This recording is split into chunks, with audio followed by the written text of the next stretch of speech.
Alrighty guys, got a bob rat. Well, bobcat, but this one's a little rougher than your average snowmobile. Good old reliable Evinrude. We should be able to get it running with minimal efforts, but these things have been sitting 20 plus years, so anything is possible, I guess, at this point. And we will dive into this sled. We know very little about it other than we heard it run on fuel in the carburetor. So there's hope. Let's dive into it. Looking around the exterior of the sled, you're gonna see a torn up seat, a busted up hood, and the electrical that's hodgepodge. So lots to do. Fuel is disgusting. Fuel lines are rock hard or shattered. And yeah, there's plenty to be wrong with this one. Last registered 1977 in our state to the north and to the east, Michigan.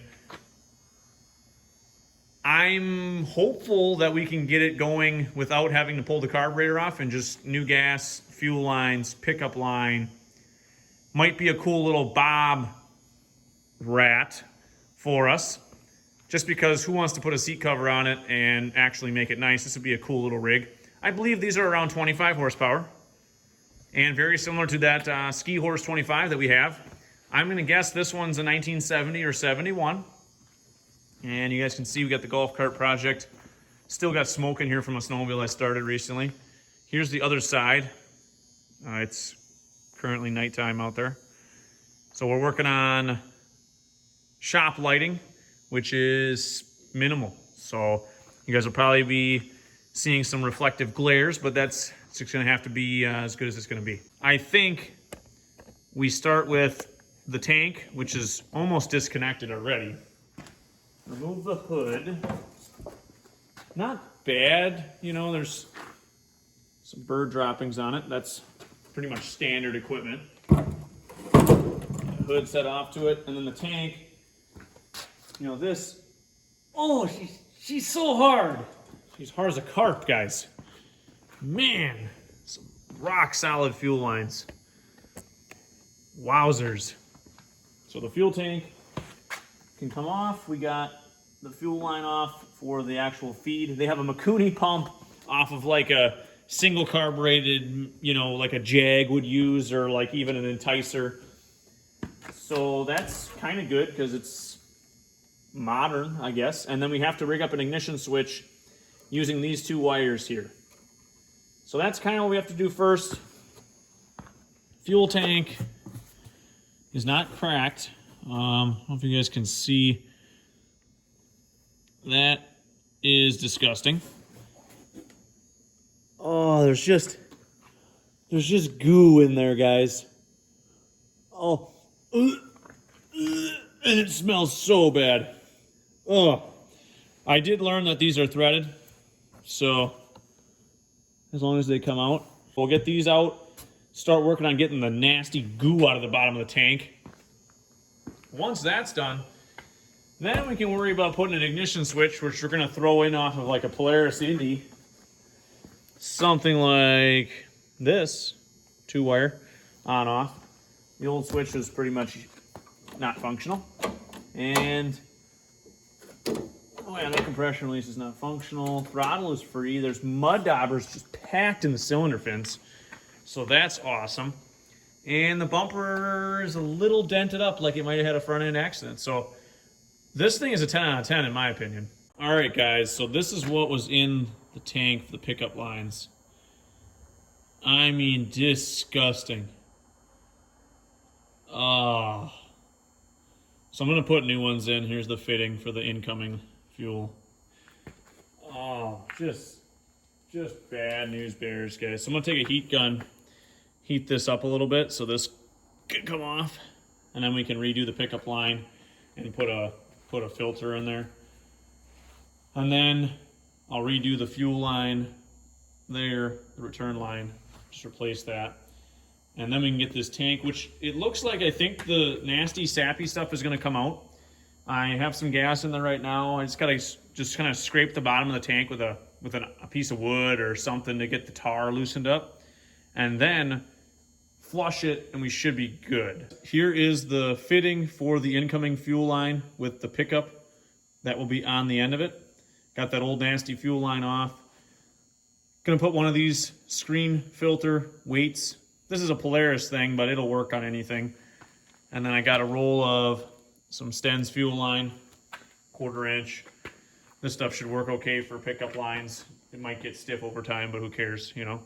The return line just has to be a little short piece and then hooked onto the fitting. I did put a little bit of Moto Seal because the fitting was kind of broken partially.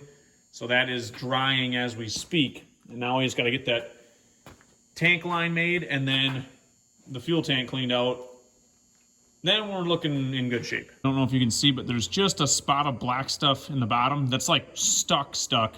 I cannot scrape that out. Everywhere else is actually pretty darn clean. So no more nasty stuff besides that, and that stuff isn't moving. So I'm not really too worried about it. Now we can put our fittings and pickup line back in the tank, and that portion of the job should be done. And then we can move on to the fuel lines on the actual sled.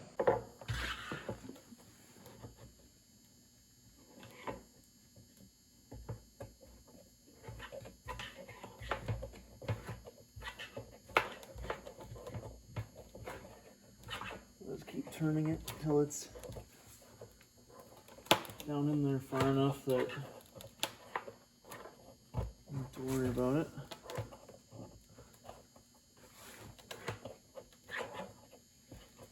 You want the fitting to kind of face backwards to be ideal.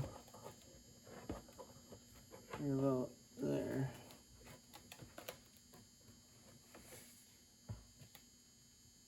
That way the pickup's actually sitting on the ground. Yeah, you know. Oh. I mean, that is some stiff stuff right there. Definitely don't need that. That is awful. Absolutely disgusting. And this, hook our bungees back in here. Yeah, nice. It has just two bungees that crisscross each other.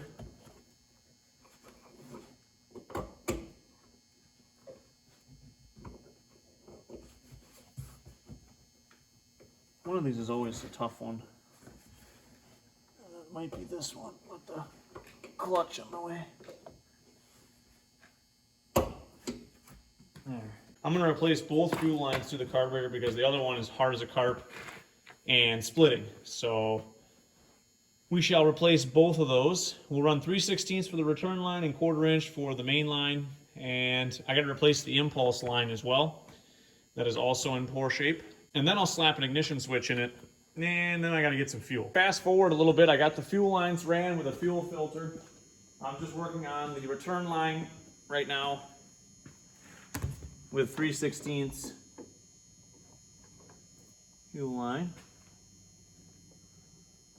Let's see how that did not dry yet. Make sure I cut us an adequate amount here. About there.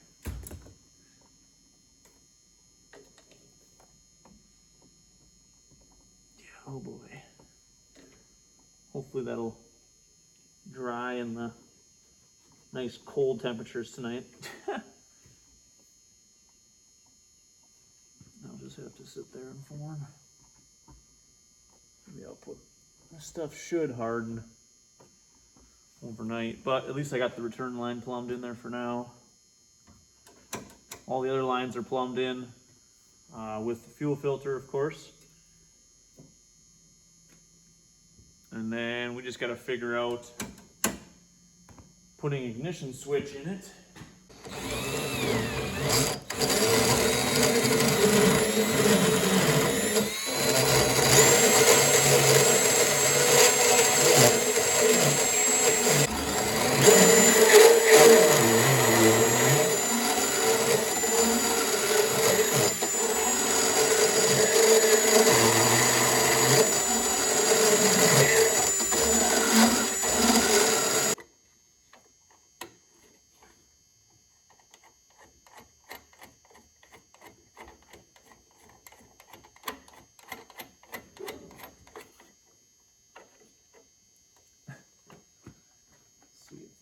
these.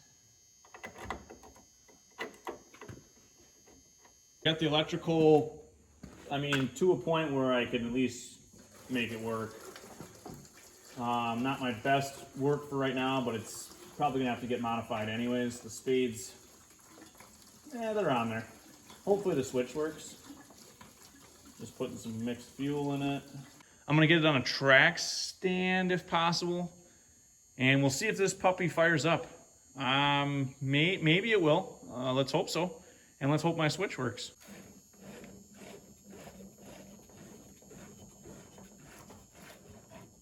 Yeah, that should be all right.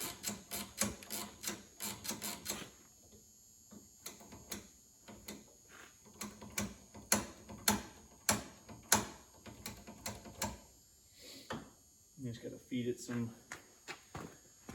it some Cosby. By that I mean mixed fuel.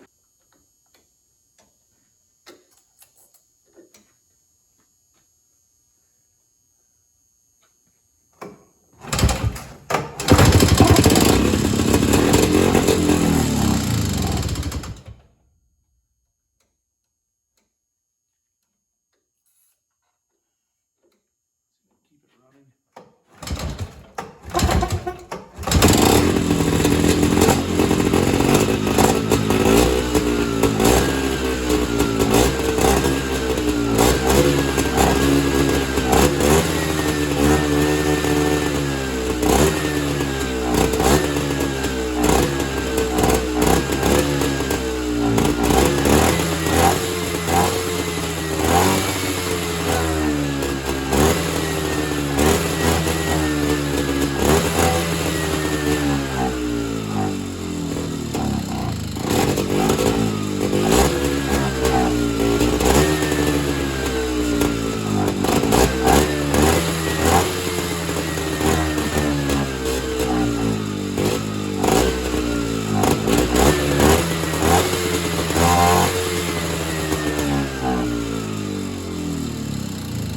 Alrighty guys, so basically what has happened is the carburetor is not carbureting.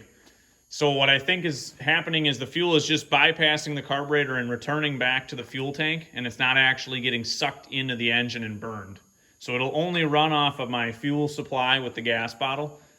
So that means we'll have to dive into that carburetor and see if maybe the needle seat is stuck or if there's something restricting why it won't pull fuel in. Because I'm getting fuel up to it. What I'm also going to do is probably put a check valve filter somehow in it because it is draining back the fuel. But that also could be because the carburetor is not doing its job. So I'll fire it up once more for you guys. You can hear and see what it's doing. And then I'm going to make sure my ignition switch works. And then we'll call her a day for now.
I marked the cover with a scribe mark so we can take it back.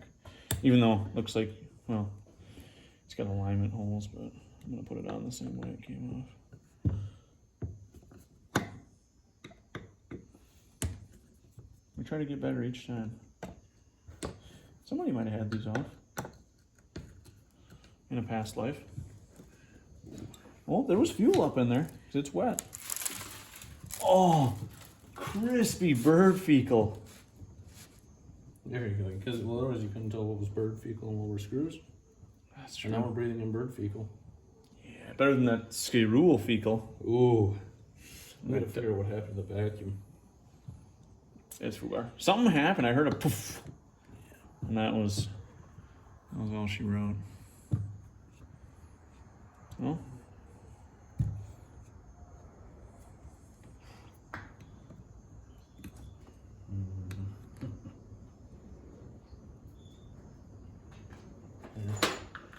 It's coming off. Where's the wedge right there? Oh my god. I think she's coming.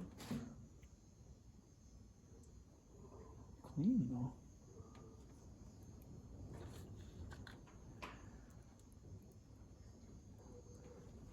Oh, needle stuck, yeah.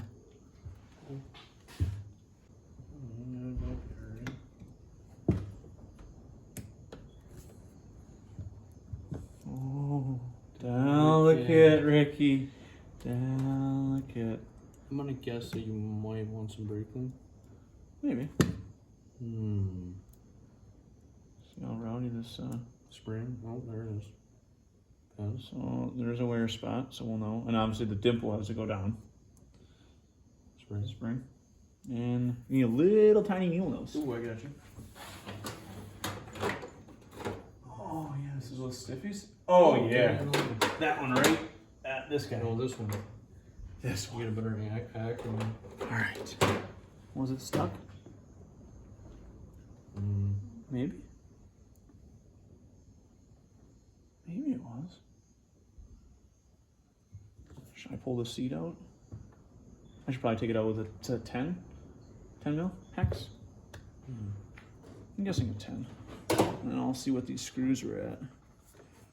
Well, the only socket that's in here. Half. One. Oh, one turn. I'm thinking this was the low speed. Because the high speed, they always put the T-handle because you got to adjust that on the fly sometimes with temperature change. So we're going to take these out. And there's usually an O-ring and a washer behind them, which there is. I really don't look scuzzy. Seat, pretty nice shape. Take my flashlight, I could try to polish it a little bit, maybe. There's a little scuzzle on the needle. It had to have been kind of stuck though, because it didn't fall with gravity when I took the needle out. Are you inspecting the seat down in there?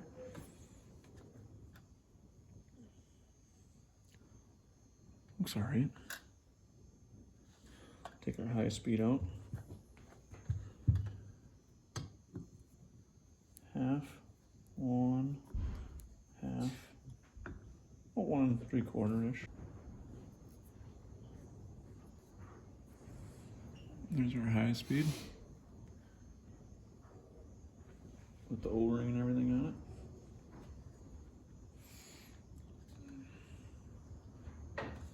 it. Spray through there. I'm assuming it goes right to that hole right there. And get the rest of this sprayed through the needle and see. There's a screen. You can see a screen way up in the needle seat area where the fuel line comes into. I'm curious to see if we can spray through that with some air, some brake cleaner. And we'll just kind of spray through everything else. The diaphragm is stiff, really stiff. It's super crisp. That's most likely our thing here. It's not allowing it to come down to pulse the needle, probably is what's going on. My guess. So we're going back together with this Tillotson. What we found really, well, the only thing we found is the diaphragm stiff and the needle seat was stuck. Now it'll fall out in my hand, like I can see it moving. Maybe it was stuck. So we'll put got the needle seat back in. There's a copper washer underneath the needle seat. So put that in, tighten it down, 10 millimeter, put your needle in. And then you got to work with the metering arm here and the spring. And what I like to do is put the spring down in the carburetor, and then I'll put the little dingo of the arm just resting on it, and then I'll walk it in place just like that, and I hold my finger on it. And then you get a bunch of Chinese food. There's a fuzz on my screwdriver. Now if you tip it up, does Right, I want to just...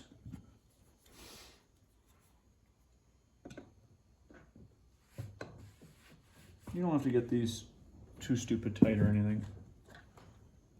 Oh yeah, yep. no? Now it's falling. All right. Cause here. And it returns, see, when it's clogged. You hear how it blew right out?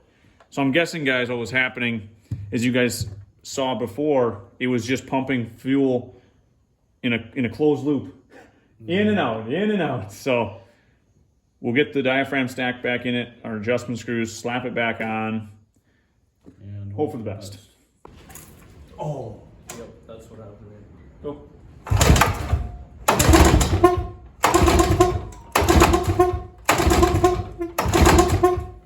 No more. Jesus. You're done getting it. Never got any.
Bob Rat isn't running the best. I can't really tune it, so I'm suspecting either air leak or that diaphragm that was hard in the carburetor's probably giving us trouble, and I'll need to get a kit. So I haven't started it in a while, so I was going to start it up today, see if our condition has improved, which I'm doubting. Give it a nice shot of fuel.